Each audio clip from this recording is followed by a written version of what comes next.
Paul's letter to the Romans, chapter 10.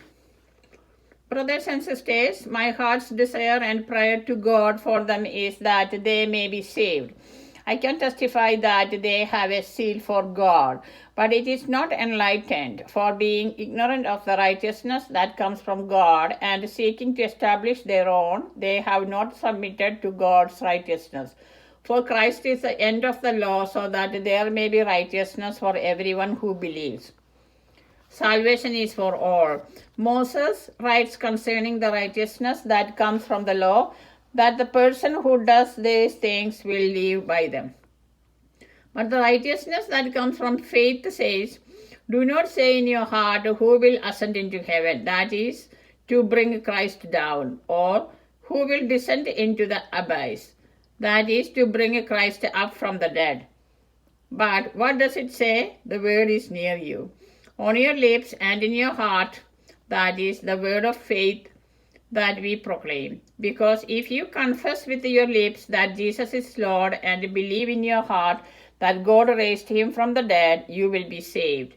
For one believes within the heart and so is justified, and one confesses with the mouth and so is saved. The scripture says, no one who believes in him will be put to shame. For there is no distinction between the Jew and Greek. The same Lord is Lord of all and is generous to all who call on him. For everyone who calls on the name of the Lord shall be saved. But how are they to call on one in whom they have not believed? And how are they to believe in one of whom they have never heard?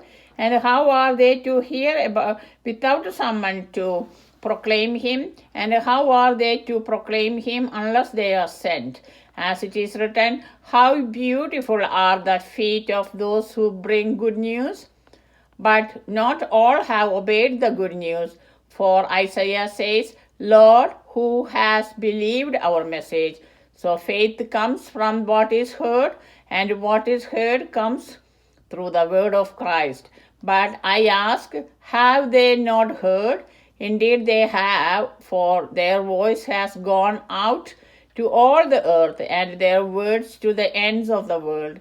Again I ask, did Israel not understand? First Moses says, I will make you jealous of those who are not a nation. With a foolish nation I will make you angry.